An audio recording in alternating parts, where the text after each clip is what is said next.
Acara kajian dimulai. Assalamualaikum warahmatullahi wabarakatuh.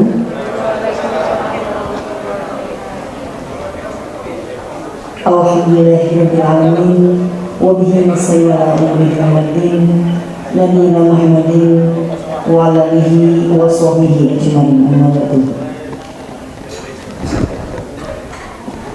Kepada yang terhormat Bapak Profesor Dr. Haji Wiyanto MH selaku Wakil Sekretaris PBN Jawa Timur, yang saya hormati Bapak Dr. Haji Sodikin MPD selaku Ketua PBN Lamongan, yang saya hormati Bapak Haji Muthalib Sukandar selaku Ketua BPH Universitas Muhammadiyah Lamongan beserta jajarannya, yang saya hormati Bapak Dr. Haji Abdul Aziz Alimul Hidayat, Sarjana Keperawatan Nurse Magister Kesehatan selaku Rektor Universitas Muhammadiyah Lamongan beserta Wakil Rektor, yang saya hormati Dekan di lingkungan Universitas Muhammadiyah Lamongan beserta Wakil Dekan, yang saya hormati Ketua Lembaga Biro Unit di lingkungan Universitas Muhammadiyah Lamongan, yang saya hormati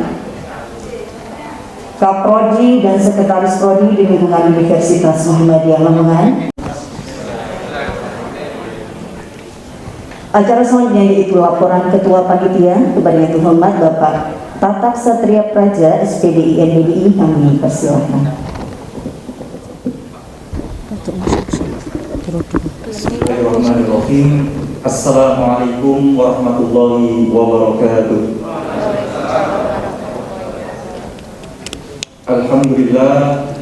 Alhamdulillahilladzi anzala sakinata fi qulubil mu'minin liyazdadu imanan ma'a imanihim.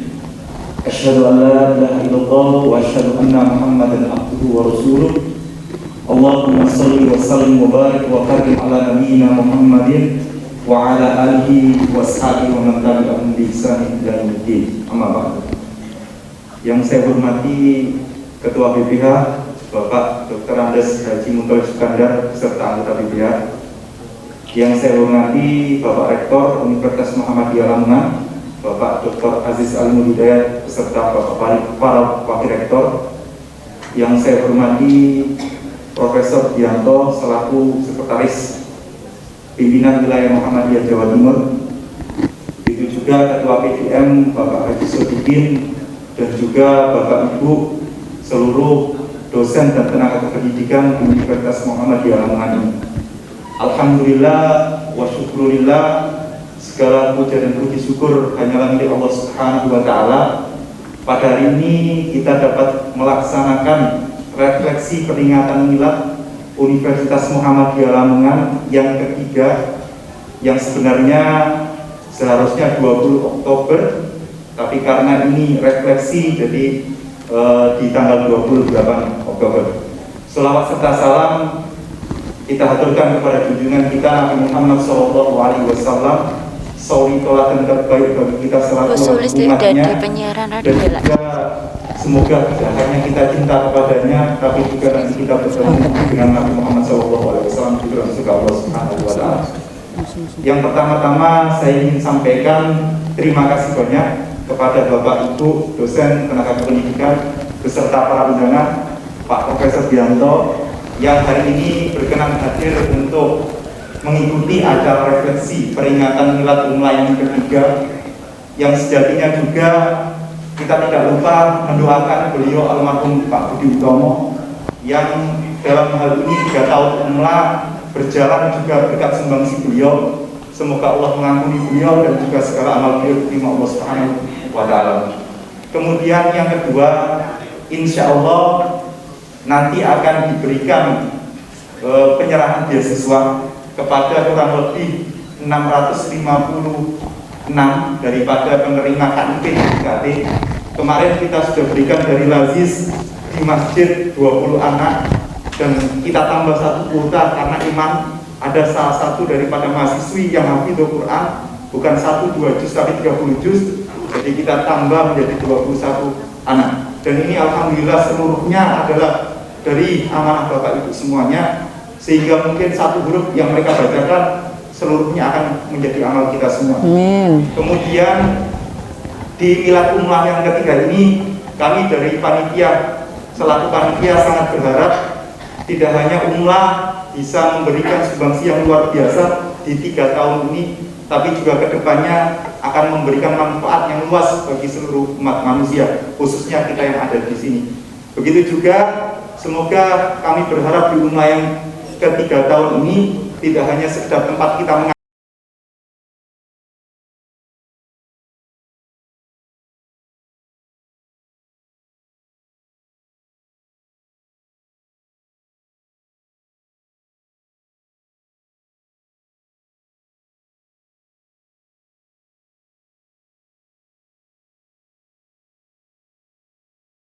Yang saya hormati, acara selanjutnya yaitu pengajian iftitah oleh Ketua BPH Universitas Muhammadiyah Lamongan. Kepada yang terhormat Bapak Dr. Andes Haji Muntalib Sukandar, kami persilakan.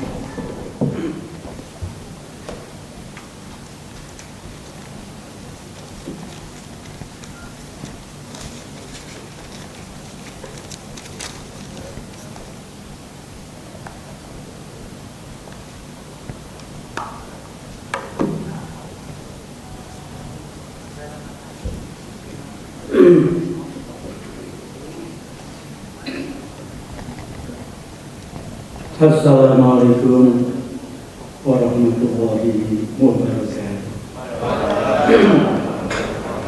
Alhamdulillahirabbil alamin. Wassalatu wassalamu ala asyrafil anbiya'i wal mursalin nabiyina Muhammadin wa ala alihi wa sahbihi ajma'in. Amma ba'du. Yang sangat saya hormati Profesor Dr. Yanto, Wakil Sekretaris PBM Wilayah Jawa Timur, yang kita hormati akan memberikan kalimat redaksi milad ketiga umrah yang kita tunjukkan. Rekan-rekan saya anggota PBH dan dua yang hadir, saya dan Sekretaris PBH Pak Maaf yang saya cintai, Bapak Rektor yang saya hormati, Wakil-Wakil Rektor, dan seluruh sivitas akademika, dosen, kemudian tenaga administrasi, mahasiswa, dan sebagainya yang hadir kesempatan yang berbahagia.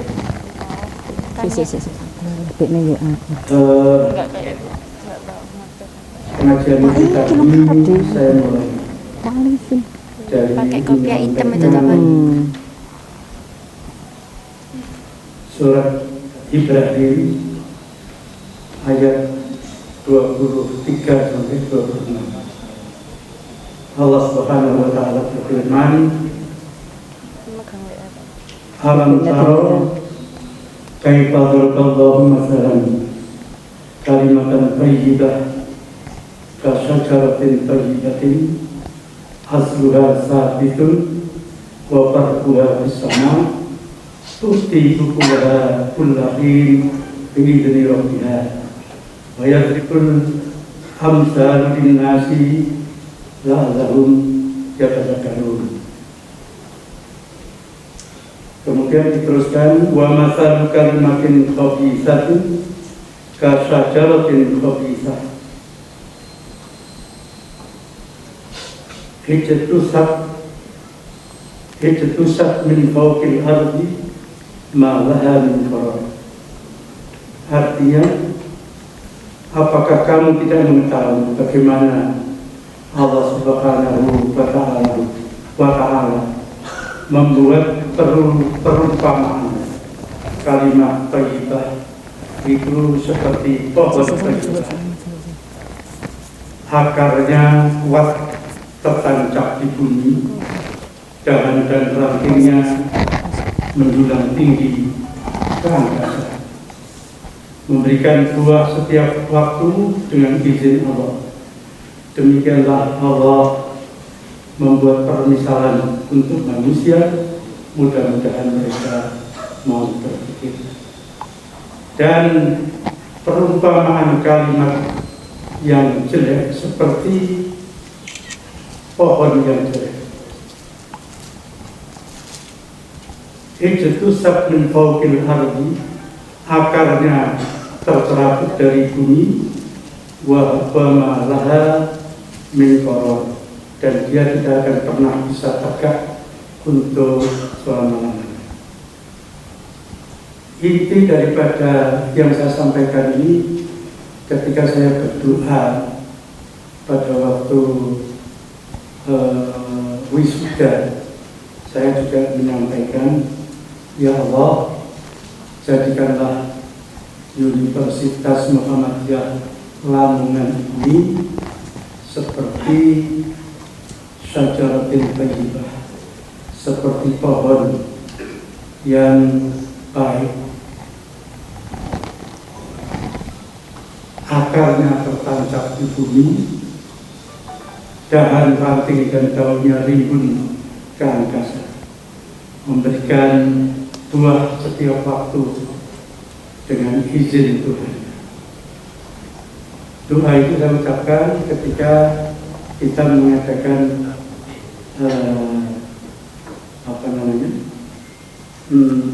wisuda sarjana yang saudara-saudara sekalian, di dalam kalau kita mempelajari Al-Quran, kalimat amsal ini sangat banyak sekali. Amsal itu permisalan-permisalan, perumpamaan, sangat banyak sekali. Dan amsal ini mempunyai nilai budaya dan kesusastraan yang tinggi. Bangsa Arab itu mempunyai kebanggaan terhadap sastra, sampai-sampai sebelum Islam pun juga sudah begitu hebatnya sastra bagi bangsa Arab. Maka setiap tahun diadakan festival sastra, kemudian yang terbaik dari puisi-puisi maupun prosa itu dicantolkan ke Ka'bah. Nah, ada 7 biasanya setiap tahun yang dicantolkan, itu namanya disebut al-mu'allaqatus sab'ah. Jadi yang dicantolkan 7, dan itu ditulis dengan tinta emas yang namanya mudzahabah. Kemudian setelah Islam, tradisi sastra itu masih. Karena itu maka Al-Quran harus menandingi juga dengan sastra. Dan sastra yang bisa menandingi sastra mereka diantaranya adalah amsal, perumpamaan. Dan dengan perumpamaan itu mereka mati betul, karena tidak bisa membuat misal dengan perumpamaan, membuat sastra dengan perumpamaan. Tapi Al-Quran membuat sastra yang luar biasa di dalam permisalan. Karena itu hadirin sekalian, banyak sekali permisalan tentang ketuhanan. Jadi struktur ketuhanan orang-orang Arab jahiliyah itu menyembah berhala selain Allah. Lalu mereka diejek oleh Al-Quran, kebiasaan menyembah sesuatu di luar Tuhan itu seperti seekor ankabut, seperti seekor laba-laba yang membuat rumahnya. Apakah mereka tidak tahu bahwa rumah laba-laba itu begitu rapuhnya? Ini telak sekali. Dan banyak lagi contoh-contoh yang lain yang menggambarkan permisalan di dalam Islam yang menjatuhkan secara telak kebiasaan-kebiasaan Arab pada masa itu. Sehingga dari segi kesusastraan Arab yang ada, dulunya orang Arab itu sastra.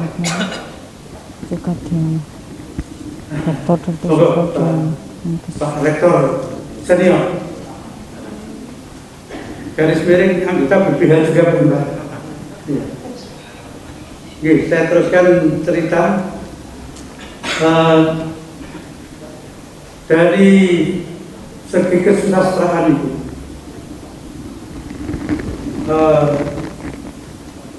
Ketika Islam datang, karena serangan daripada sastra Arab, sastra Islam di masa setelah Rasulullah, maka kesusastraan Arab itu mati itu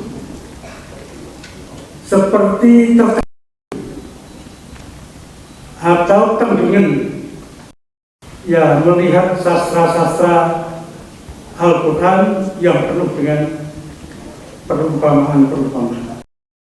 Maka ketika Islam datang, para syair itu, para sastrawan Arab itu ada masa di mana mereka belum Islam dan ada masa di mana mereka setelah Islam.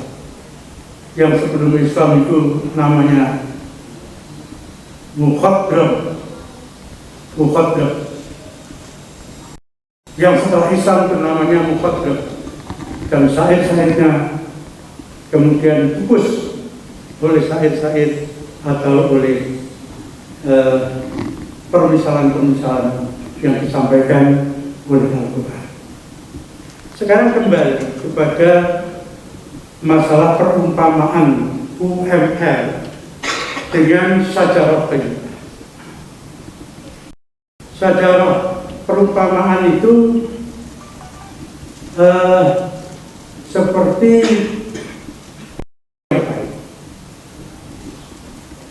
yang akarnya menancap di bumi dan daun, ranting dan dahannya menjulang di atas. Perumpamaan itu ada yang mengatakan bahwa kalimat thayyibah itu adalah qaul la ilaha illallah.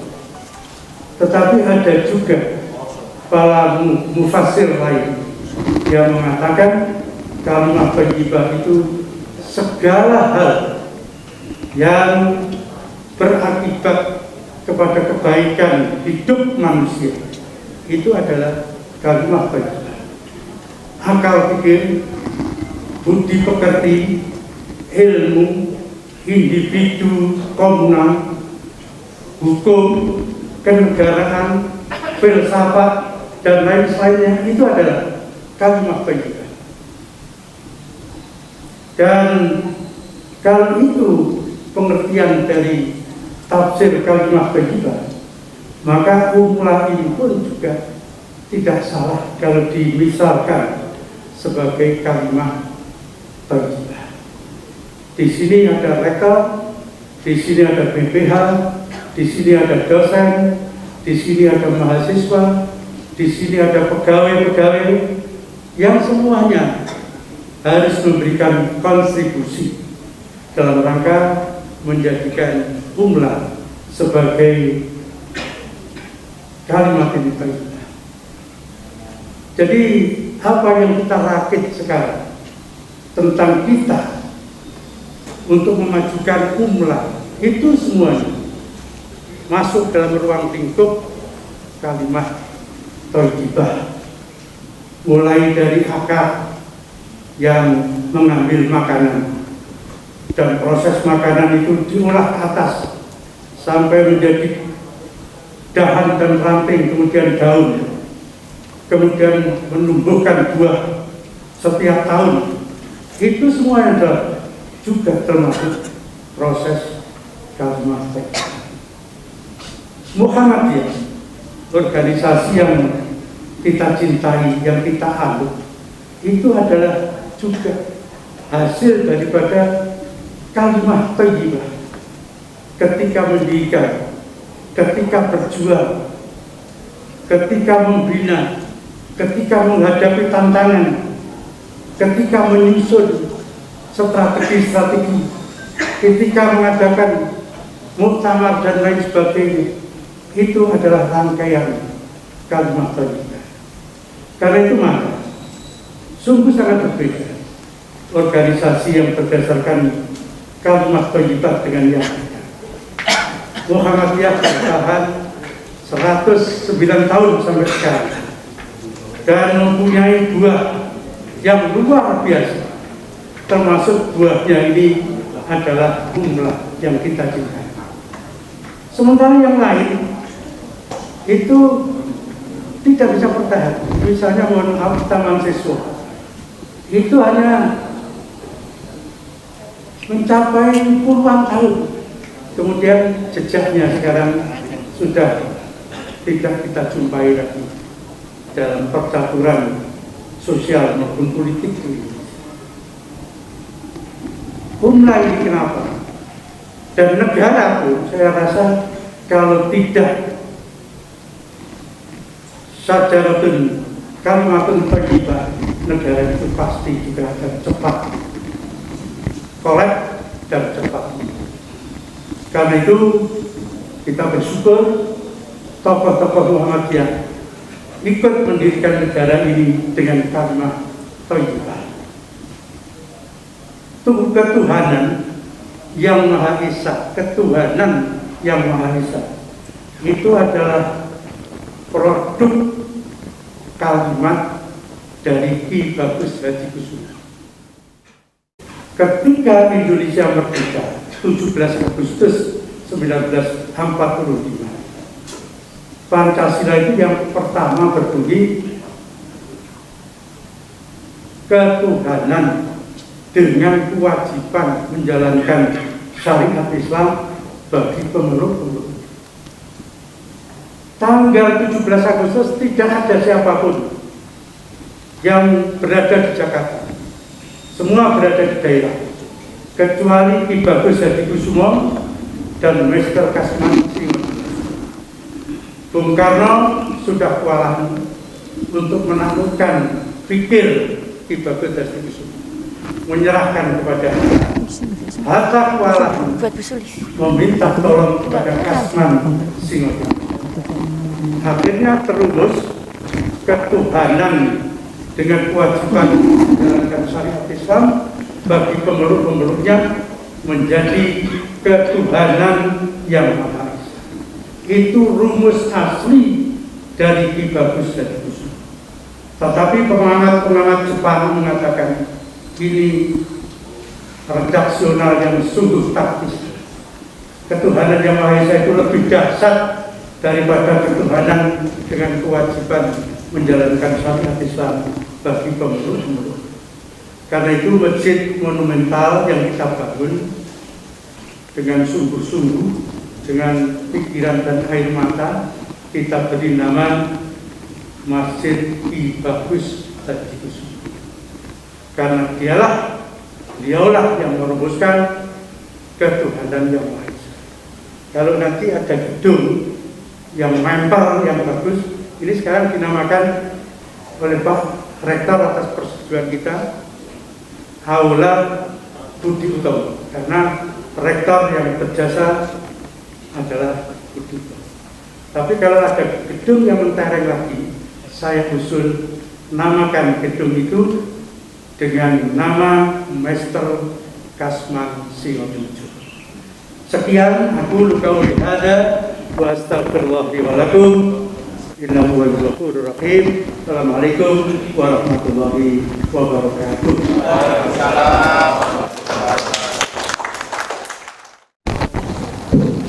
Assalamualaikum warahmatullahi wabarakatuh.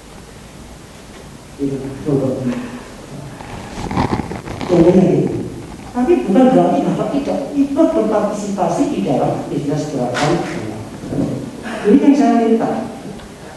Karena memang sulit ini memperbaiki itu. Tapi saya memahami konsep ini. Ada pakar artis yang mungkin saya bekerja di Muhammadiyah kan profesional, boleh, memang iya. Tapi profesional menurut Muhammadiyah ingat bahwa PTMA memiliki standar AIKA. Ini yang mau saya terapkan. Standar AIKA bukan hanya untuk Bapak Ibu, tapi untuk pimpinan. Saya berharap mungkin baik sebagai lembaga. Kami berharap dalam mulai dari kamu sekarang coba nanti identifikasi tidak hanya mahasiswa. Standar bagi pimpinan AIKA itu harusnya apa? Standar dosen umum, bukan dosen AIKA itu harusnya apa? Dosen AIKA itu apa? Lalu mahasiswa Muhammadiyah itu standarnya apa? Khususnya di dalam implementasi standar AIKA. Karena saya merasa ini belum, saya takutnya ini belum. Nah, sehingga kami nanti juga tahu kalau memang di pimpinan itu diharapkan oleh standar AIKA, di situ saya baca pimpinan wajib menghafal dan memahami minimal 30 untuk tingkat universitas, tingkat fakultas minimal 27 surat, mau gak mau wajib. Saya, Pak Bakri, Pak Arifin, Pak Maslan wajib untuk itu, termasuk dikalikan. Itu masuk kategori pimpinan. Kalau andaikan saya nggak bisa, saya harus belajar kerak. Kenapa? Saya ingin berikan contoh bahwa ketika saya bicara tentang standar AIKA, jadi nggak ada sungkan. Di awal saya masih tidak memahami. Siapa tahu dengan kajian ini saya harus paham dan saya harus menghafal di depan partai. Itu penting. Nah, kalau sudah begitu clear, baru ini sudah mulai tumbuh. Jadi situ nanti apapun latar belakang Bapak Ibu sudah kita masuk di Muhammadiyah semua ditambah. Ya, termasuk hal yang kecil, sepele. Kalau tadi paham yang lain barangkali Bapak Ibu juga mampu memanfaatkan media sosial yang ini resminya di Muhammadiyah, khususnya umat. Jangan sampai menggunakan media sosial tidak bijak. Contohnya ini saya kan Muhammadiyah. Karena ini makanya kalau di PT Bersih ini sering dikritik lomba nge-share. Kalau Bapak itu mau nge-share, kemudian atas nama benar-benar resmi dari Universitas Muhammadiyah monggo. Tapi walaupun orang ini bukan atas nama ini, jangan sekali lagi nge-share pakai atas nama universitas. Ini persoalan kecil, mohon maaf ini saya sampaikan. Karena nanti akan jadi fiksi, khususnya kortum yang ada di tingkat universitas. Nah, kemudian kami saat ini juga mengayomi yang menghafal ulang supaya nanti di sini mulai jalan Muhammadiyah jadi satu. Dalam peraturan rektor itu kan kita sudah bikin juga bahwa seluruh kegiatan, seluruh ormawa dan seterusnya yang setara dengan foto tidak diizinkan, tidak diperbolehkan ya untuk berdiri di umbar kecuali dapat persetujuan dari Bapak Pimpinan Perserikatan atau yang kedua dan selanjutnya adalah Bapak Pimpinan atau Ketua Majelis diizinkan. Kalau itu diizinkan, monggo saya sebagai bawahan ya sambil waktu. Mengapa itu kita punya itu foto? Ya tadi itu foto kita harus benteni bahwa Bapak itu punya gerakan yang lain, tapi ditinggalkan. Ya, kita juga sama, kita punya label yang lain, tapi itu bagian dari apa ya, kepemimpinan publik. Tapi nggak akan mungkin kami bawa di sini. Kalau tidak bawa ke sini ya saya pakai benderanya Muhammadiyah. Supaya apa Bapak? Pasti terjadi konflik kalau orang lain. Nah, saya ingin mumpung refleksi 3 tahun ini, jangan sampai mendarat nanti kalau sudah kuat di sini, berdiri di sini menjadi konflik. Mohon maaf, lama itu sering terjadi konflik, apalagi ada kemarin itu di jalan ini ya, apa ya, silat itu tadi. Jangan sampai juga jangan sampai beda. Maka saya sampaikan di sini pahamnya banyak. Tapi tolong ketika di sini itu harus tinggalkan semua. Bapak Ibu bekerja di Muhammadiyah, pakai bendera Muhammadiyah, anaknya ya waria Muhammadiyah. Ya itu wajib. Bapak itu makan hidup dari Muhammadiyah. Saya sadar Bapak Ibu lakukan walaupun besar Muhammadiyah, di kampus ini juga tidak semuanya orang Muhammadiyah. Nah ini yang kita benahi supaya nanti ketika Bapak Ibu dilihat bahwa ciri khas perguruan tinggi Muhammadiyah itu apa. Jadi itu sehingga nanti mudah-mudahan dalam perkembangan kita evaluasi bagaimana Bapak Ibu juga sanggup beberapa untuk menghidupkan gerakan-gerakan Muhammadiyah melalui alat usaha. Nah selanjutnya ada hal yang saya sampaikan, kita sudah beranjak ke 3 tahun. kita akan masuk ke masa-masa di mana akan genap sebagai perguruan tinggi yang nanti punya masa penuh, yaitu 4 tahun. 4 tahun inilah menjadi tumpuan kita menunjukkan kira-kira kita bisa respon atau hanya stagnan. Itu yang harus kita lihat. Nah, ada beberapa yang kebijakan yang sudah kami berikan melalui raker sudah kita putuskan. Sekarang kemarin sudah tim perumus sudah menyelesaikan, akan kita transeskan secara jelas. Itu akan saya sampaikan ke Bapak Ibu untuk mengawal menjalankan apa yang di sini. Akan kelihatan nanti keluaran 1 tahun. Luarannya apa saja? Karena kami sudah berorientasi pada luaran dan lagi pada proses. Karena Bapak Ibu sudah dikejar oleh bagaimana luaran dari perguruan tinggi itu di masing-masing indikator itu terjadi. Sehingga pimpinan, dosen, karyawan, karena hari-hari ini masih saya melihat masih ada terkait dengan layanan terhadap mahasiswa. Jadi mohon maaf nanti kepala biro umum supaya SDI mohon untuk membangun bagaimana service excellence-nya di kampus itu muncul. Saya sering mengatakan konsumen yang paling kuat itu diri kita dan mahasiswa. Kalau kita memberikan pelayanan terbaik pada diri kita, pelayanan terbaik pada mahasiswa, pada saat itu akan bercerita dan mahasiswa. Itu yang saya berharap supaya nanti lihat bahwa masuk ke sini itu senang orang itu, nyaman. Kerja di sini juga nyaman. Apalagi masjid itu sebagai kadang-kadang bagi saya, orang akan menikmati bagaimana suasana di masjid, menikmati juga kampus, sehingga dia datang ke sini itu benar-benar nyaman. Nah, tapi ada kenyamanan di dalam hati, saya pikir itu menjadi daya energi positif yang menjadi kekuatan bagi kita. Jadi itu gambaran bagaimana kita membangun ke depan fokus kepada itu.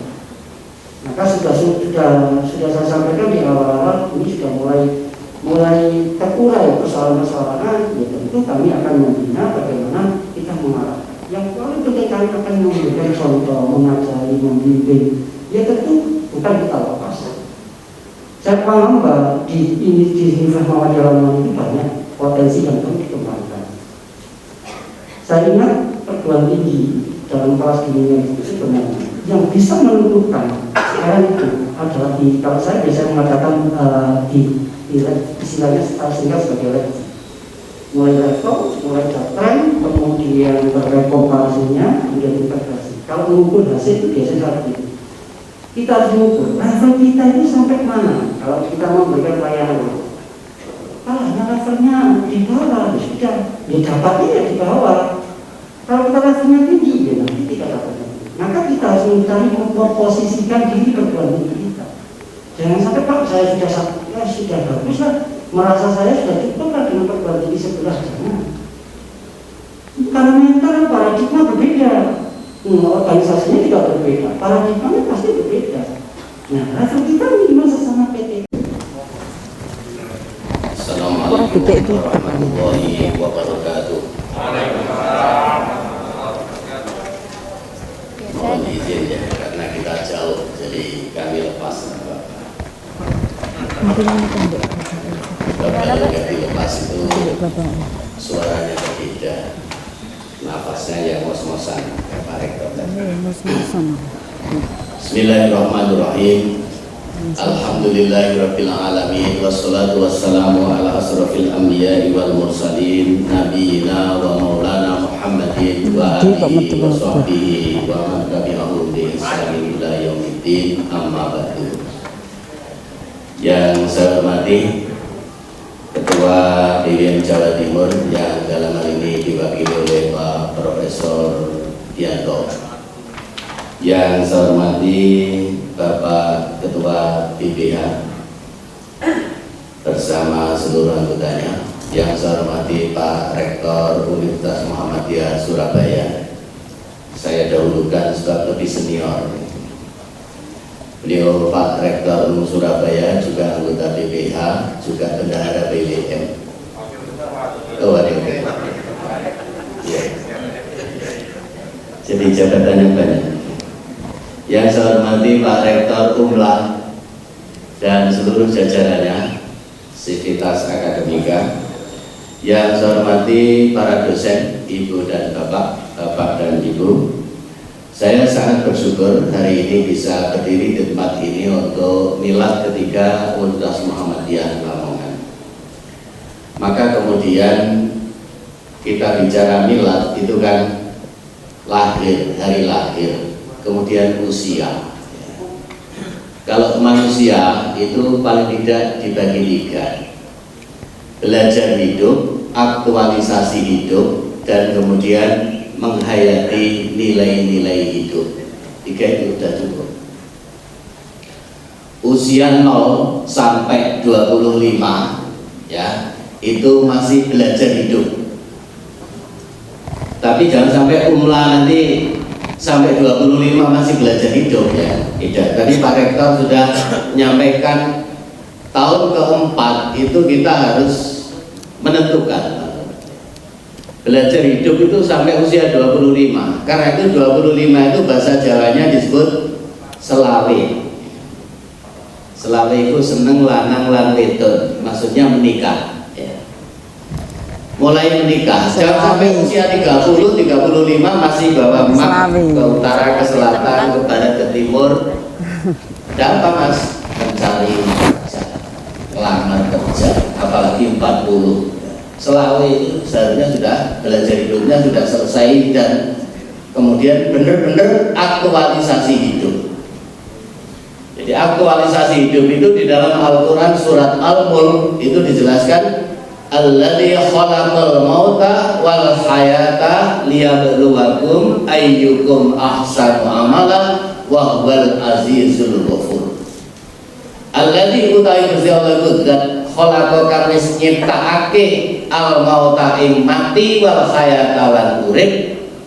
Mati lan urip lan mati liyabluwakum krana nguji marang kowe kabeh ayyukum nindi kowe ahsanu amala kang paling bagus amale. Aktualisasi hidup itu ahsanu amala itu. Bagaimana kemudian kita dalam posisi kita masing-masing sebagai rektor, sebagai pengurus PDM, sebagai pengurus PWN pimpinan wilayah, sebagai BPH, sebagai dosen, sebagai apa saja, kemudian di situ itu aktualisasi hidup adalah ahsanu amalah. Apa yang akan kita kerjakan, yang sedang kita kerjakan, yang terbaik dari yang kita kerjakan. Maka luar biasa sambutannya Pak Rektor tadi meledak-ledak, yang masih muda, dan visinya itu tadi dalam sambutan itu sudah tertuang semuanya, tentang kesungguhannya untuk AIK ya, bahwa kampus ini adalah rumah besar kita. Siapa saja dari luar sana dengan berbasic apa saja masuk di rumah besar ini adalah menjadi Muhammadiyin wa Muhammadiyah. Kemudian di lingkungannya ya seperti itu. Nah ini visinya disampaikan. Tapi tadi sebenarnya para dosen itu ingin mendengarkan begini Pak Rektor. Setelah nanti saya di sini 2 tahun, gaji Anda akan naik 100%. Itu sebenarnya.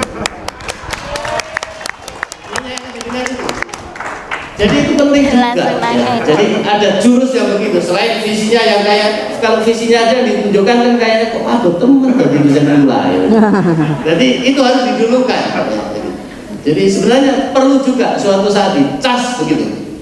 Dan itu perlu. Jadi cas kayak gitu itu perlu. Kemudian casnya itu benar-benar panas.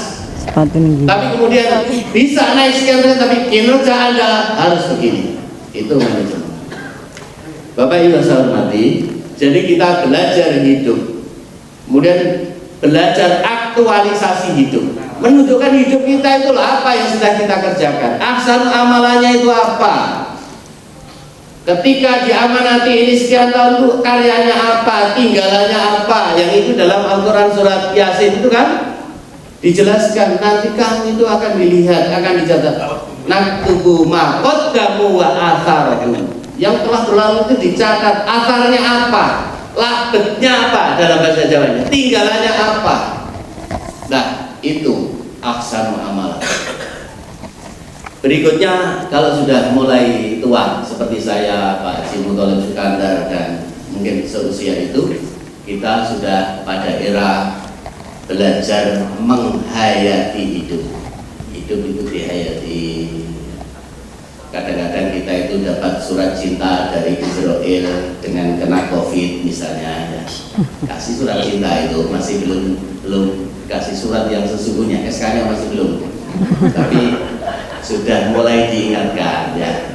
Jadi itu perlu juga, kalau kayak gitu itu perlu. Kemudian kita itu punya ada cas lagi bahwa akhir dari kehidupan itu dia beruakum ayyukum ahsanu amala itu ditutup bahwa azizul ghafur, dan dialah Allah itu yang maha perkasa dan maha pengampun. Kalau kita ada di dalam aktualisasi itu ada kesalahan, ada kurang lebih dan sebagainya, ya kita menghadapnya nanti, kita berharap nanti akan menghadap Allah Subhanahu wa Ta'ala di qalbin salim, di qalbin salim. Sudah selesai. Nah, saya ingin mengingatkan milad ketiga. Saya tadi dikirimi Pak Dr. Supadiono, peringkat perguruan tinggi Indonesia, seluruh Indonesia. Ya. Saya tadi ya nyari-nyari Universitas Muhammadiyah Lamongan, cari-cari itu urung nemokno. Ya, urung nemokno.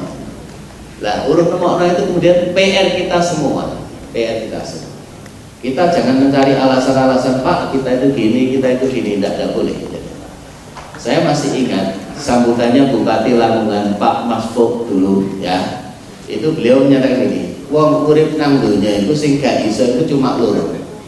Nomor 1 balekno wong pikun dadi eling meneh. Nomor 2 nguripno wong mati. Berarti liyane loro itu, halo, masih bisa. Jadi memunculkan jumlah ke peringkat itu masih bisa, ya? Bisa kok, ke setahun bisa, ya? Bisa. Saya bentuk menang. Bisa, ya? Bisa.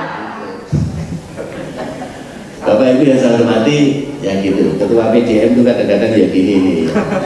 Tapi kita bersungguh-sungguh, ya. Berapapun kita diamanati untuk mengelola Muhammadiyah ini, saya juga kepengen punya tinggalan-tinggalan.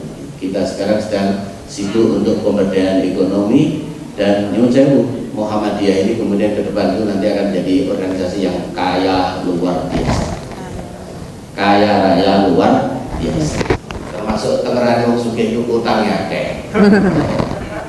Cina sih sugih itu kan utangnya banyak, berani utang banyak, cuma kalau punya aset banyak gitu. Ketika orang datang di bank, mau pinjam berapa Pak? 5 miliar. Untuk apa 5 miliar itu?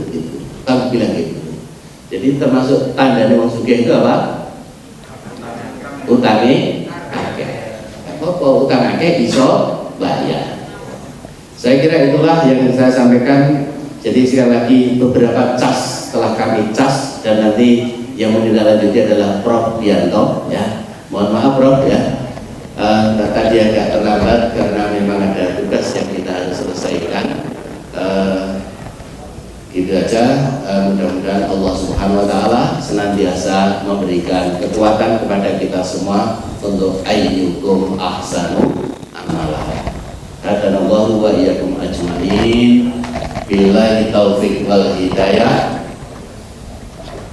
Wassalamualaikum warahmatullahi wabarakatuh.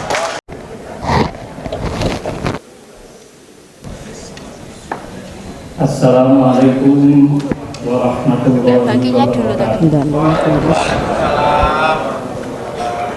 Alhamdulillah wa syukurillah, la hawla wa la quwwata illa billah. Asyhadu an la ilaha illallah wa asyhadu anna Muhammadan abduhu wa rasuluh. Allahumma salli wa sallim wa barik ala Muhammad wa ala alihi wa ashabihi wa mawala, amma ba'd. Yang sama-sama kita hormati Pak Ketua BPH, Pak Kiai Haji Muthalib Sukandar Al-Babadi, karena beliau dari Babat, dan jajaran BPH yang lain yang sama-sama kita hormati, Sohibul Bait, Sohibul Hajjah, kegiatan Milad Jumlah yang ketiga, Pak Rektor, Pak Dr. Aziz Alimul Hidayat, Asosiat Profesor, yang juga sama-sama kita hormati para wakil rektor yang hadir pada hari ini, kolega saya dan senior saya di PWM yang juga rektor Universitas Muhammadiyah Surabaya. Jabatan yang betul beliau itu bukan bendahara, tapi wakil ketua. Jadi dari yang memobilisasi dana menjadi yang menggunakan dana nanti. Pak Ketua PPM Ustaz Sofikin yang hadir pada hari ini dan jajaran PPM yang lain, keluarga besar Umla, para dosen, tenaga pendidik dan tenaga kependidikan yang saya cintai saya banggakan, Ibu Ketua PDA yang hadir pada hari ini juga hadir. Saya ingin melanjutkan beberapa hal yang tadi disampaikan oleh Pak Ketua PDA yang mengilustrasikan betapa penting warga atau keluarga besar Umla ini menjadi kalimat thayyibah. Saya dulu waktu mahasiswa jadi ingat Pak Yai Muthalib, waktu P3 berkampanye itu selalu yang dibaca itu Al-Quran wala taqrabaha bisyajaratin fatakuna minal zalimin. Jadi untuk menyerang Golkar itu pakai ayat itu, wala taqrabaha bisyajaratin fatakuna minal zalimin. Ya, tapi tidak ada kaitan sama yang dibaca oleh Pak Ketua BPH tadi itu. Saya di bulan September kemarin tulis di Republika, judulnya itu menjadi menara air. Mungkin Bapak Ibu baca ya. Nah, ilustrasi menara air itu saya terinspirasi oleh bagian-bagian dari betapa penting posisi kita sebagai akademisi itu yang harus selalu hadir di tengah-tengah masyarakat. Jangan sampai kita itu menjadi orang yang merasa nyaman di zonanya atau comfort zone gitu ya. Di Menara Gading, Menara Gading itu tempat yang sepi, yang sunyi, suci, tempat orang-orang berkhidmat, bertapa, tapi dia jauh dari masyarakat, termasuk jauh dari Muhammadiyah, jauh dari Aisyah. Nah, itu jangan sampai terjadi di Umla ini. Jadi bergeraklah dari Menara Gading ke Menara Air, jadilah Menara Air. Jadi seorang akademisi yang hebat itu adalah akademisi yang berada di tengah-tengah masyarakat, jadi aktivis. Nah, dan itu maka nyambung yang disampaikan Pak Ketua BPH tadi. Kita akan mengamalkan ajaran khairun nas anfa'uhum linnas. Kita akan menjadi orang-orang yang selalu hadirannya itu ditunggu, dinanti-nantikan oleh masyarakat sekitar. Karena apa? Karena posisi kita selalu memberi manfaat tadi. Ibarat air yang mengalir, air itu kan selalu menghidupi, Maka mari menjadi menara air. Jangan sekedar menjadi menara gading. Karena kalau kita menjadi menara gading, maka kita nggak akan pernah bersinggungan dengan masyarakat. Hasil riset kita yang tadi disampaikan Pak Rektor itu, ya kalau riset kita itu hanya untuk publikasi ilmiah murni, bukan untuk kebermanfaatan terhadap kehidupan masyarakat, maka yang kurang bermakna kehadiran kita itu. Saya waktu ikut kegiatan riset metodologi training ya di waktu itu di Melbourne University Agustus 2010. Itu ada satu kata yang saya selalu ingat sampai sekarang. Research is using and publication. Gitu ya. Penelitian itu adalah substansinya ada dua. Pertama adalah publikasi, yang kedua adalah nilai gunanya. Jadi tulisan Bapak Ibu itu akan bermanfaat, akan menjadi menara air tadi itu jika tulisan itu diikuti dengan publikasi.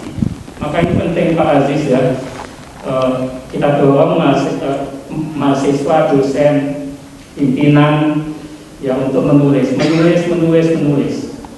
Apakah itu menulis di jurnal ilmiah, internasional jurnal bereputasi, jurnal nasional, atau menulis di media-media dengan bawa nama Ummah, ya Universitas Muhammadiyah Lamongan. Nah itu akan menjadi humas yang luar biasa itu. Jadi pengertian humas itu sekarang agak bergeser dari seorang yang hanya berdiam diri di tempat, ya, menjadi orang yang selalu membawa syiar umat menjadi keluar dengan tulisan-tulisannya, dengan kehadirannya dia sebagai seorang narasumber misalnya ya, seorang peneliti. Kemarin itu kalau nggak salah Pak Rektor Pak Suko ya sama Pak Aziz, ada satu dosen dari universitas sebelah yang masih sangat muda, tapi kemudian dia tergolong menjadi intelektual ternama dunia. Nah, itu kan luar biasa ya. Nah kita ingin kehadiran Muhammadiyah itu seperti itu. Tadi yang disinggung oleh Pak Sodikin juga ya. Jadi dari itu top Islamic Universities rank 20 and 21 itu kan hanya 3 Universitas Muhammadiyah yang masuk 10 besar dia. Yang pertama ingat saya adalah Universitas Muhammadiyah Surakarta ya Pak Rektor ya. Lalu yang kedua Universitas Muhammadiyah Yogyakarta, yang ketiga adalah Universitas Muhammadiyah Malang. UAD ya, bukan UAD dan Universitas Muhammadiyah Malang. Yang lain-lain masih berjuang, termasuk di tempat saya, di mana saya menjadi ketua BPH Muhammadiyah Gresik itu nggak tahu di lorong yang mana gitu ya. Mungkin masih juga tertatih-tatih untuk mengejar ketertinggalan itu. Nah karena itu menjadi penting bagaimana kehadiran kita itu bermanfaat untuk kampus ini, lalu kemudian dakwah Muhammadiyah menjadi berkembang luar biasa. Pada saat saya ikut mendampingi Pak Hajir di Politeknik di Rumah Sakit Muhammadiyah Sepanjang ya, Siti Khadijah. Salah satu PR yang diberikan dia adalah bagaimana mewujudkan alumni perguruan Muhammadiyah ketika dia keluar itu dia merasa pernah dididik di sekolah Muhammadiyah, dia merasa pernah dididik di kampus Muhammadiyah. Lalu Pak Haji memberikan contoh Wali Kota Jayapura, Pak Ben Hur itu yang kemarin saya kutip tulisan di Republika ya, Krismuha dan Spirit Multikulturalisme, mungkin Bapak Ibu baca ya. Jadi Pak Ben Hur itu ketika Pak Haji ke sana itu selalu datang dan menyampaikan saya bersyukur pernah menjadi bagian dari Muhammadiyah, sekolah di SMP Muhammadiyah. Bahkan karena saya dulu ketua kelas, maka saya sampai sekarang ini masih hafal doa belajar di sekolah Muhammadiyah. Lalu dia membacakan doa dengan sangat fasih ya, wabitu billahi robba wabil islami dina wabi muhammadin nabiyya wa rasulah. Padahal dia seorang Kristiani, tapi dia merasa pernah dididik oleh Muhammadiyah hingga menjadi seperti sekarang ya, Wali Kota Jayapura, Bupati Jayapura. Saya nggak tahu, rasanya nggak terhitung ya, termasuk Bupati Lamongan ya Pak Yai Tolek ya, alumni sekolah Muhammadiyah. Tapi apakah beliau itu merasa pernah dididik oleh Muhammadiyah? Ini penting tugas kita semua. Bagaimana kita bisa dengan pembelajaran yang kita lakukan itu kemudian bisa menghadirkan pesan yang mendalam supaya mereka ketika keluar dari Muhammadiyah itu, dari sekolah atau kampus Muhammadiyah itu, lalu menjadi seseorang, dia merasa berhutang budi pada Muhammadiyah. Nah, saya kira itu menjadi tugas kita semua. Ada Menteri Kehutanan Bu Siti Nurbaya, pernah SD Muhammadiyah. Beliau selalu bercerita ya, bagaimana SD Muhammadiyah mengajarkan kejujuran, ya, mengajarkan haneste ya, bukan dishaneste tapi haneste, kejujuran yang luar biasa dengan cara-cara yang sederhana. Misalnya dengan cara memberikan lembar pengamatan orang tua untuk anak-anaknya, apakah sudah jamaah subuh, ya apakah tidak gitu ya. Ya diisi dengan penuh kejujuran, kalau tidak ya tidak, kalau iya ya iya. Nah ini bagian-bagian dari tantangan kita semua. Nah, karena itu maka menyambung yang disampaikan oleh Bapak terdahulu, saya ingin menyampaikan 4 hal saja dalam kesempatan ini terkait dengan milad kita ini ya, milad Umla yang ketiga ini. Bagaimana kita bisa mengabdi, berdedikasi di kampus Muhammadiyah yang kita cintai. Saya ini orang Lamongan, desa saya Gampang Sejati, kecamatannya Lahen. Lalu ya biasa kalau banjir itu banjir ya berbelit ya. Kalau banjir itu pokoknya banjir tenang pokoknya sampai seleher. Ya itu masa-masa dulu, sekarang udah nggak ada lagi banjir.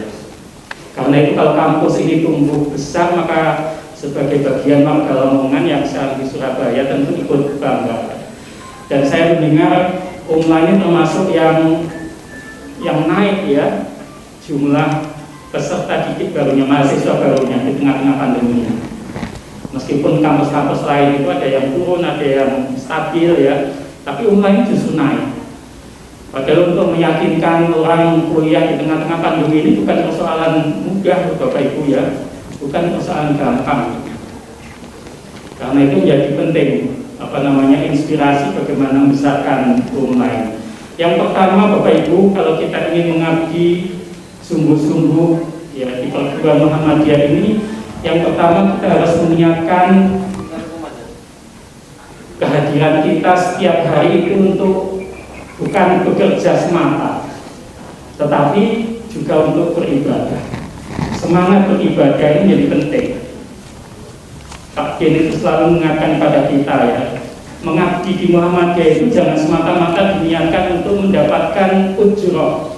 Ujroh itu artinya gaji yang tadi dijanjikan Pak Ketua PGN naik 100% ya. Bukan semata itu bekerja di Muhammadiyah ini. Kalau kita mengejar ujroh tadi itu, mengejar ya ujroh ya, maka rasanya kita tidak akan pernah puas ya, tidak akan pernah puas.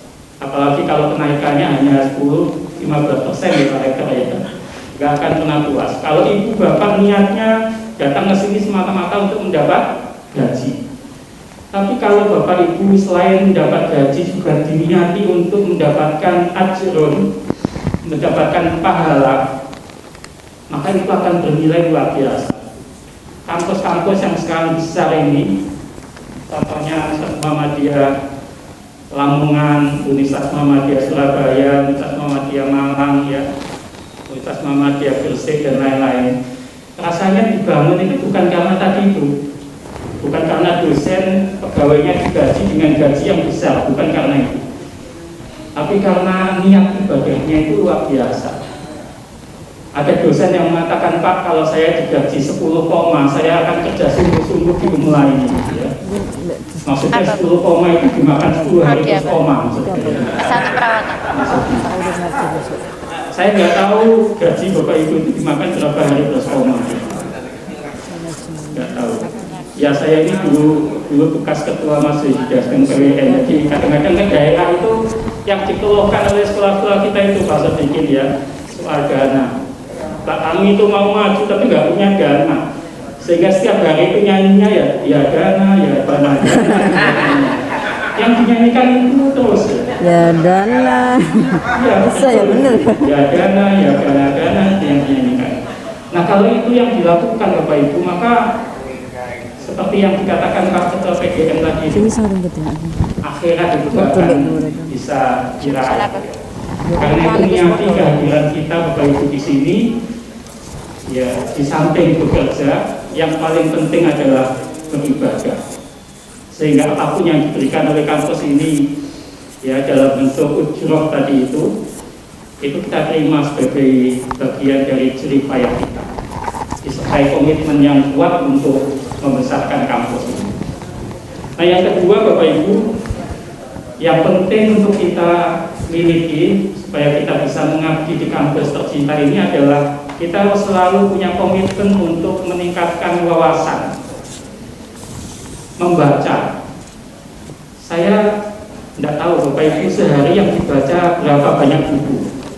Ya, misalnya begitu, pertanyaan-pertanyaan itu menjadi penting. Di Lamongan ini nggak ada toko buku ya Bapak Ibu ya? Ada Pak. Nggak ada ya? Ada Oh ada ya? Kalau ada syukur ya. di plaza. Yang ada kan Kaliote, lalu mana lagi? Ya? Saya kalau lewat ke sini kok jarang lihat ada toko buku Gramedia, Agama atau apa. Tapi sekarang ini untuk mendapatkan buku itu toko buku nggak penting, kan ada belanja online ya. Bapak Ibu bisa belanja buku. Nah buku-buku terbaru di dunia pendidikan itu penting Bapak Ibu miliki ya, sebagai komitmen untuk meningkatkan wawasan tadi itu. Ada satu kalimat yang saya kutipkan dari Profesor Renal Kasali ya, ada buku beliau judulnya Disruption Era atau Disruption Digital Disruption ya. Era yang tidak menentu.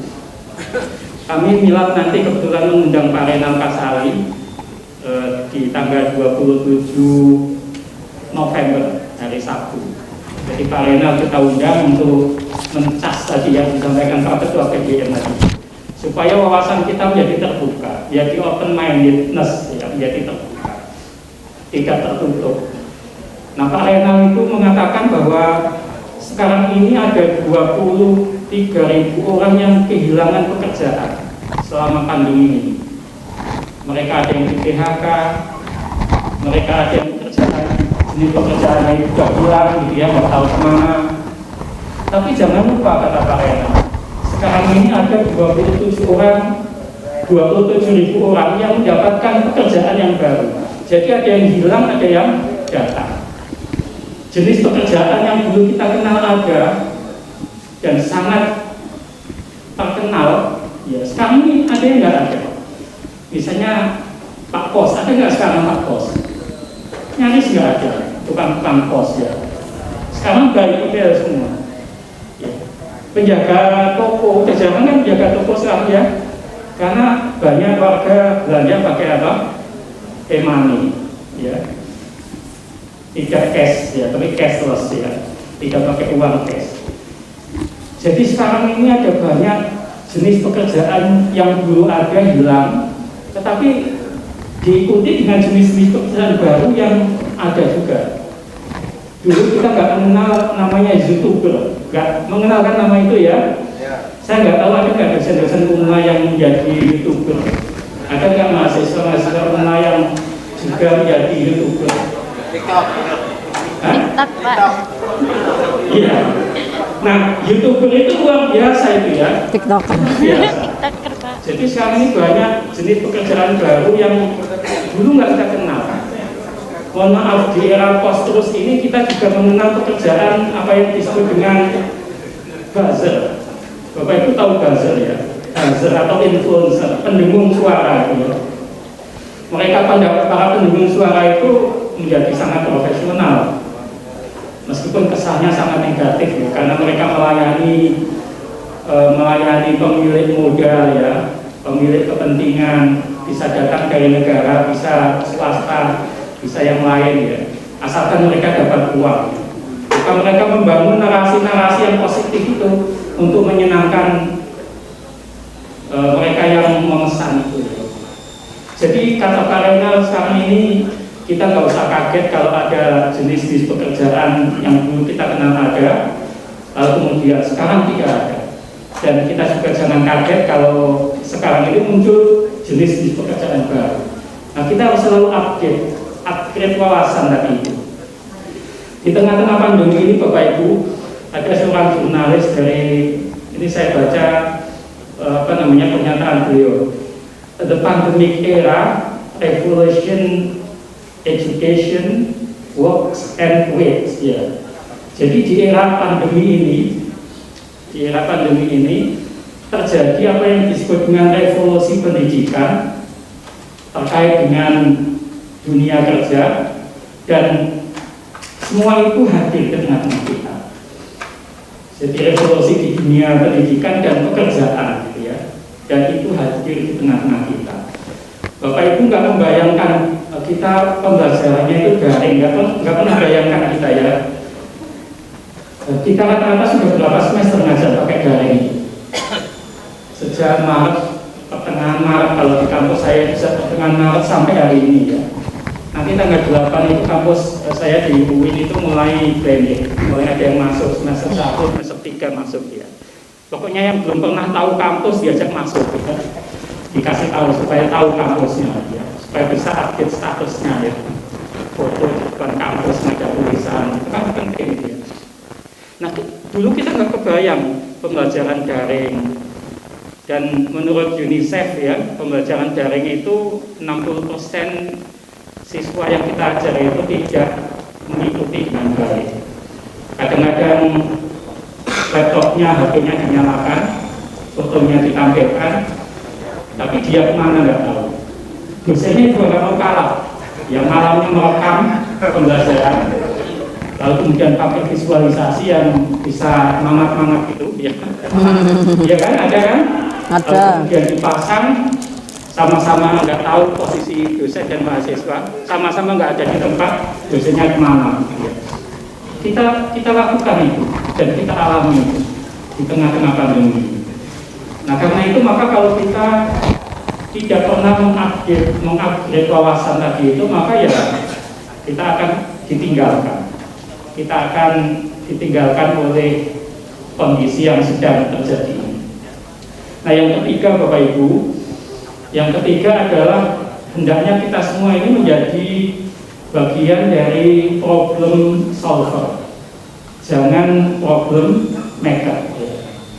Jadi siapapun kita, seperti tadi yang Pak Rektor sampaikan, kampus Muhammadiyah itu kan terbuka ya Bapak Ibu ya. Yang bekerja di sini rasanya juga tidak semuanya punya basis sosial keagamaan Muhammadiyah, bisa juga dari luar. Tapi begitu masuk ke sini maka harus ada proses menjadi Muhammadiyah, becoming Muhammadiyah, harus ya. Karena kalau Bapak Ibu tidak becoming Muhammadiyah, Bapak Ibu akan terkucilkan di sini, bekerja di tengah-tengah amal usaha Muhammadiyah tapi tidak menjadi Muhammadiyah. Nah, karena itu maka harus menjadi bagian dari bagaimana kita menjadi penyelesai persoalan yang kita hadapi di Gumula ini. Bukan malah hadir sebagai kalau itu yang terjadi maka yang tadi disampaikan Pak Rektor itu ya akan ada lewat yang diterapkan. Nah yang keempat Bapak Ibu ya, selain kita harus menyiapkan kerja di sini bukan semata kerja tapi untuk ibadah juga, lalu kemudian selalu meningkatkan wawasan. Yang ketiga tadi itu adalah menjadi bagian dari problem solver bukan problem maker. Nah yang ketiga yang sangat penting adalah membangun loyalitas dan komitmen. Di atas itu semua menjadi sangat penting. Jangan duakan ini, mengutip pernyataan Kiai Dahlan, jangan duakan Muhammadiyah. Tapi kalau istri dua boleh ya. Kata Mas, ini ada istri saya. Kata Mas Sepung PP Muhammadiyah itu Pak Khalid, poligami is permitted but not recommended. Jadi poligami itu boleh tapi tidak direkomendasikan, terutama bagi Muhammadiyah. Karena itu berbahagialah Ibu Aisyah yang bersuamikan Muhammadiyah. Meskipun ada keinginan tapi tidak pernah akan menjadi kenyataan. Jadi sebatas keinginan, selamanya menjadi keinginan, tidak akan pernah menjadi kenyataan. Jadi jangan pernah duakan umma. Saya kira ini menjadi penting Pak Rektor ya. Jadi kalau sudah menjadi dosen tetap di umma ini maka hikmatnya harus di sini. Jangan sampai kemana-mana. Jangan sampai menjadi dosen biayaan. Dosen biayaan itu dosen yang sibuk cari biaya hidup kemana-mana. Gitu. Ya ngajak di sini, ya ngojek di mana gitu ya. Kalau bisa biayaannya itu dengan cara yang positif tadi itu ngajar sama nulis misalnya ya. Nulis di media itu lumayan loh honornya Bapak Ibu ya. Kalau sekali masuk gitu aja lewat ya. Misalnya Jawa Pos itu bisa kasih hampir 1 juta sekali tulisan. Kalau Merdeka itu 697.000. Saya apa? Karena sering dapat transferan. Kompas itu 1,5 potong pajak. Media Indonesia itu 750 potong pajak. Kok jadi ngomong itu kita ya? Nggak, maksud saya kalau ada dosen-dosen kita yang ingin mendapatkan income di luar ngajar, itu cara-caranya harus elegan ya, harus positif, nulis, research ya, jangan sampai mojek, jangan sampai, atau jarang di kampus, banyak di luar, jangan ya, karena kampus ini sudah menjadi pertaruhan kita semua. Bahkan dulu penyerahan SK kampus ini kan langsung Pak RI 1 ya Bapak Ibu ya, luar biasa saya kira. Lepas dari waktu itu konteksnya politik atau enggak, kita nggak mau inilah ya, nggak mau berhitung, itu soal lain. Tapi bahwa itu penghormatan, perkhidmatan yang luar biasa pada Muhammadiyah, itu luar biasa. Ya meskipun Menteri Pendidikannya tidak dikasihkan Muhammadiyah ya, itu soal lain. Dan meskipun kemarin Pak Menteri Agama mengatakan seperti itu, yang kita dengar semua itu juga soal lain. Ya tapi tadi yang dinarasikan Pak Yai Tolib itu menurut saya luar biasa, itulah sejarah ya. Sejarah yang agak beda dengan yang disampaikan oleh Pak Menteri Agama ya Pak Tolib ya. Ada satu tulisan yang ditulis oleh Prof. Sudarnoto Abdul Halim ya, Pak Rektor saya kira sangat kenal beliau karena wakil ketua masih sedikit Bang. Pernah nulis Ki Bagus dan Sila Pertama Pancasila dengan data-data sejarah yang luar biasa, otentik ya. Tapi memang sejarah itu Bapak Ibu sepanjang yang kita bisa amati ya, sejarah itu selalu ditulis oleh pemenang politik. Siapa yang berkuasa, dialah yang menulis sejarah itu. Coba perhatikan mulai dari Orde Baru ya, Orde Reformasi. Sejarah bangsa ini ditulis oleh ya pemenang Orde Baru itu. Kalau fakta sejarah yang merintis pendidikan itu yang Muhammadiyah, iya kan? Yang tadi disampaikan Pak Tolib itu. Sekarang nyaris nggak terdengar taman siswa itu, kecuali yang di Mojokerto masih bisa Pak Tolib. Di Mojokerto, kota Mojokerto. Di luar lain, di luar daerah itu hampir tidak ada. Surabaya ada, kita Andes kalau tidak salah ya, hampir tidak ada. Tapi karena sejarah ini ditulis oleh pemenang politik, ya, akhirnya ya narasi itu buat mereka. Ya, hari kebangkitan itu tidak mulai dari pendirian Budi Utomo itu, pada lebih awal ya, 1905 atau 1906, tapi dimulai 1908. Karena apa? Karena sejarah itu ditulis oleh pemenang politik, penguasa. Gitu. Jadi pendidikan itu bukan merujuk pada pendirian pendidikan oleh Kiai Dahlan, tapi merujuk pada pendirian amal pendidikan oleh Ki Hajar misalnya ya. Dan banyak sekali, termasuk narasi-narasi pendirian Kementerian Agama yang kemarin disampaikan oleh Pak Menteri yang sangat ahistorik ya. Karena apa ya? Karena ini beda sama narasi-narasi yang kita tahu selama ini, yang sumber-sumber otentiknya ada. Karena itu menjadi pemenang itu jadi penting Bapak Ibu. Saya nggak tahu nanti bisa nggak kita dorong misalnya Pak Yai Sodikin menjadi Lamongan 1 misalnya. Wah. Lamongan 1 atau Lamongan 2. Ya. Tapi itu harus dirancang dengan sungguh-sungguh. Supaya apa? Supaya tadi itu ya kita bisa menjadi bagian dari penulis sejarah tadi. Karena sejarah itu selalu ditulis oleh para pemenang politiknya. Itu bukan apa namanya, bukan pandangan yang sinis ya, tapi itu realita. Karena siap reaksi. Berapa ini? Berapa nama ya? Nggak ada, ini perwakilan. Bantu manggil. Nah, nggak masih bantu manggil. Perawat apa?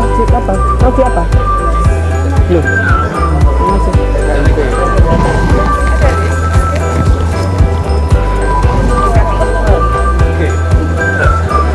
Perawat nggak ada. Perawat nggak ada. Apa yang itu? Kebidanan, UKT,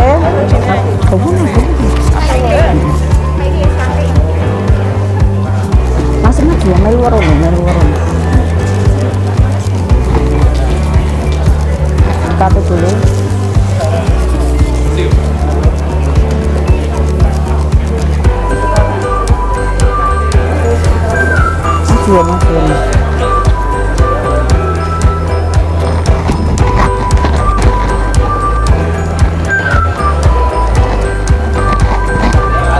Perlu diketahui bahwa penerimaan dari S1 keperawatan memperoleh KIP 1.108 mahasiswa dengan total Rp908.600.000.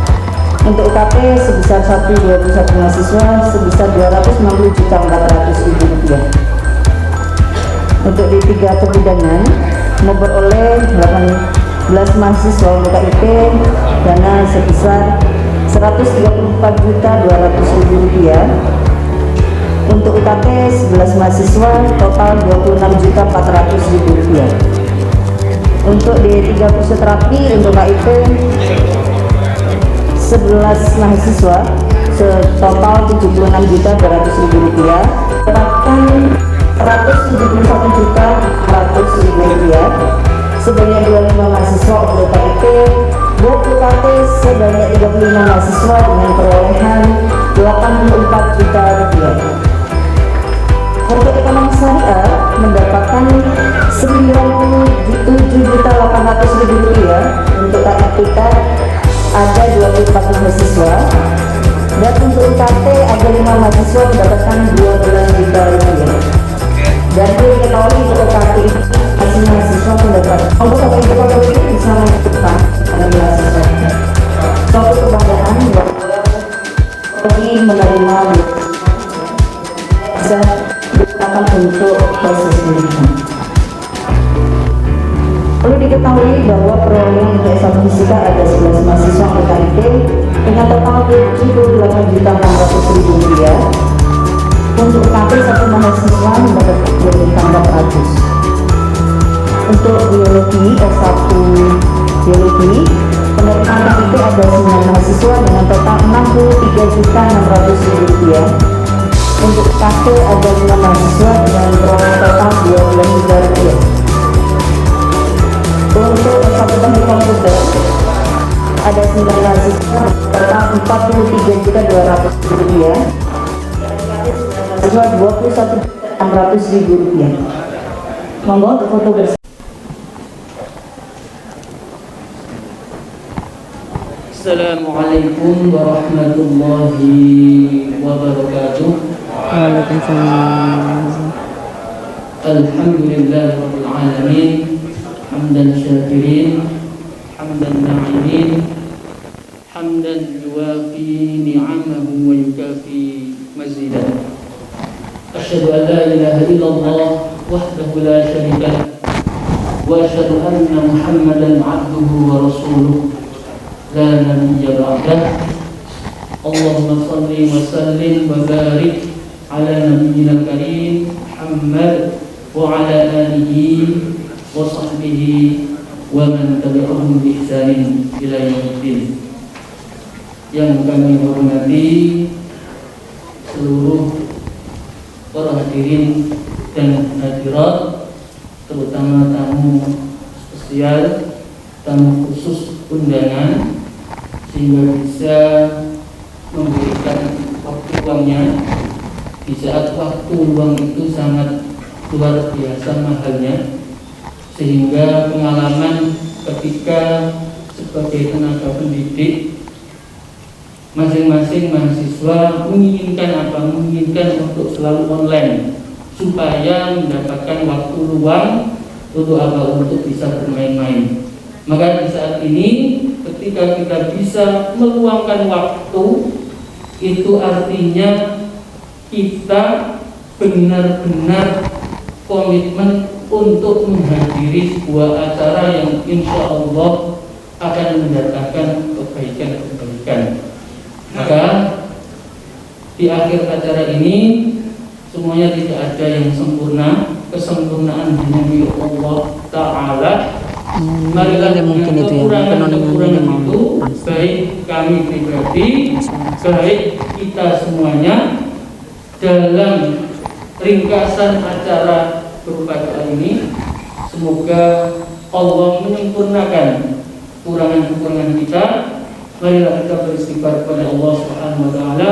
Astaghfirullahaladzim alladzi لا إله إلا هو الحي القيوم أستغفر الله العظيم الذي لا إله إلا هو الحي القيوم أستغفر الله العظيم الذي لا إله إلا هو الحي القيوم ربنا لا تؤاخذنا إن نسينا أو أخطأنا ربنا ولا تحمل علينا إصرا كما حملته على الذين من قبلنا ربنا ولا تحملنا ما لا طاقة لنا به واعف عنا واغفر لنا وارحمنا أنت مولانا فانصرنا على القوم الكافرين اللهم إنا نسألك علما نافعا ورزقا واسعا حلالا طيبا وصحة وعملا متقبلا ربنا آتنا في الدنيا حسنة وفي الآخرة حسنة وقنا عذاب النار وصلى الله على نبينا الكريم محمد وعلى آله